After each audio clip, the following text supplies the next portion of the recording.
भारतीय संस्कृती ही सण उत्सवाची संस्कृती, परंतु त्यामागे ऋतुकाळाचाही विचार आपल्या पूर्वजांनी केलाय।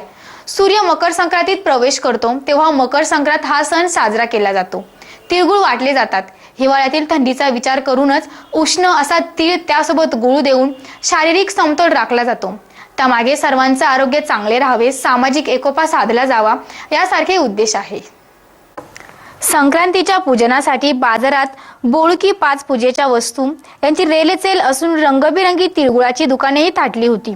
तिळगुळ वाटण्याची आपली परंपरा असून बाजारात तिळगुळाचे विविध प्रकार आले आहेत। त्यामध्ये तिळाचे लाडू, काटेरी तिळगुळ असे विविध प्रकार असून संक्रांतीच्या वाणाची देखील महिला भगिनी वर्गांकडून मोठ्या प्रमाणात खरेदी होत आहे। मकर संक्रांत साजरी करण्यात बाळगोपाळांचा उत्साह अतिशय दांडगा असतो। पतंग उंच उंच आकाशात उडवून ते आनंद साजरा करतात। त्यासाठी आसारी, मांजा, पतंग यांची जोरदार खरेदी सुरू होती। सिन्नरचे वैशिष्ट्य असलेले 6 पाती आसारी बाजारात 80 रुपयांपासून 150 रुपयांपर्यंत उपलब्ध होती। पतंग देखील 5 रुपयांपासून 50 रुपयापर्यंतचे मोठे ढोल बाजारात उपलब्ध होते। गेल्या अनेक वर्षापासून चिनी मांजा व नायलॉन मांजाला बंदी आहे, मात्र काही ठिकाणी चोरून लपून त्याची विक्री होताना दिसून आली। चिनी व नायलॉन मांजा धोकादायक असून अनेकदा वाहनधारकांना गंभीर जखमा झाल्या असून पक्ष्यांच्याही पायात गळ्यात हा मांजा अडकून त्यांना नाहक जीव गमवावा लागत असतो। त्यामुळे आपण निर्भय आनंद घ्यावा, परंतु आपला मात्र आनंद दुसऱ्यांच्या जीवावर बेतणारा ठरतो। यास आसुरी आनंद म्हणतात। त्यास टाळून सण उत्सवाचा महत्त्वपूर्ण उद्देश सफल होण्यासाठी आपण सुरक्षितरित्या संक्रांत साजरी करूया।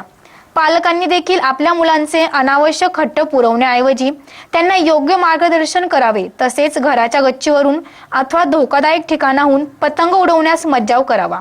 आपल्या मुलांसोबत स्वतः थांबावे, नाहीतर दरवर्षी संक्रांतीस अपघात होतात आणि नंतर मात्र आम्हाला संक्रांत लाभत नाही असा दोष दिला जातो। त्यामुळे वेळीच आपण खबरदारी घेऊन सुरक्षितता बाळगावी। सिन्नरकरांचा आवाज SN न्यूज परिवाराच्या वतीनेही समस्त सिन्नरकरांना व तालुक्यातील प्रेक्षकांना संक्रांतीच्या लाख लाख शुभेच्छा। मकर संक्रांत सण सिन्नर शहर व तालुक्यात मोठ्या उत्साहात संपन्न झाला। सिन्नरकरांचा आवाज SN न्यूजच्या वतीने समस्त सिन्नरकरांना व तालुक्यातील प्रेक्षकांना मकर संक्रांतीच्या हार्दिक शुभेच्छा। संक्रांतीची खरी धमाल असते ती पतंगबाजीमध्ये।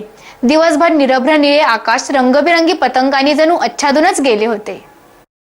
उंच उंच आकाशात पतंग लावायची, पेच खेळायचा, दुसरी पतंग कटली तर जल्लोष करायचा। खल्लासचा उत्साहित करणाऱ्या आवाजाने परिसर दणाणून सोडायचा।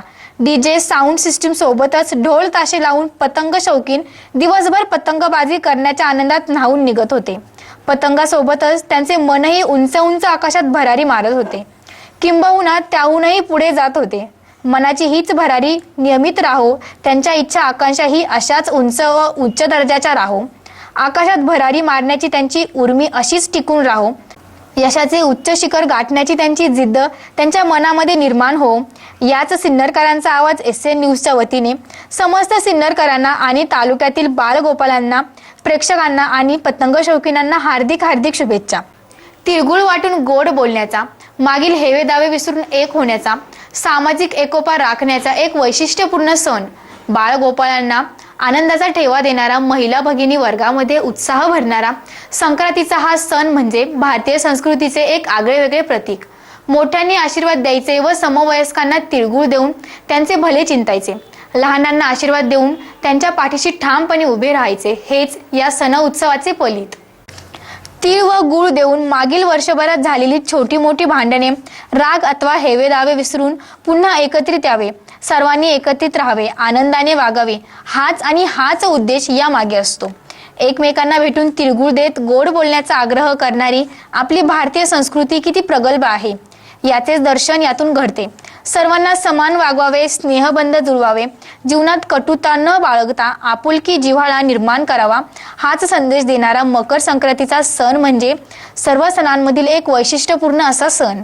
सणांचा राजा म्हणून आपण दिवाळीला म्हणत असतो, तरी संक्रांतीस मात्र सणांची राणी म्हणावे लागेल, कारण सर्वांना प्रेमाच्या धाग्यात बांधण्याची भूमिका संक्रांतीचा सण निभावत असतो।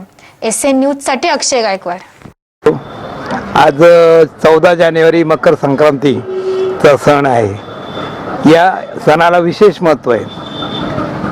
भारतामध्ये अनेक वर्षापासून पारंपरिकरित्या हा सण साजरा केला जातो।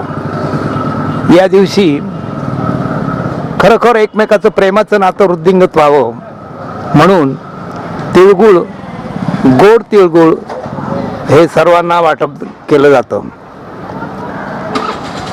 तिळगुळ गोड म्हणजे आपलं आयुष्यसुद्धा गोड जावं असं त्यातला हेतू असतो. हा सण हिवाळ्यात येतो आणि परंपरा अशी आहे की मोठ्यांनी छोट्यांना तिळगुळ द्यायचे. तिळगुळ का द्यायचे तर दोन हेतू आहे.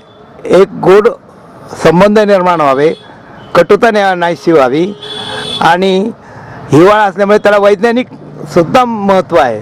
कारण तीळ हे तेलकट असतात आणि या दिवशी आपल्याला उष्णतेची आणि आपल्याला शक्तीची गरज असते आणि तिळातून ती आपल्याला मिळते, म्हणून तोही वैज्ञानिक हेतूही त्यातून साध्य होतो.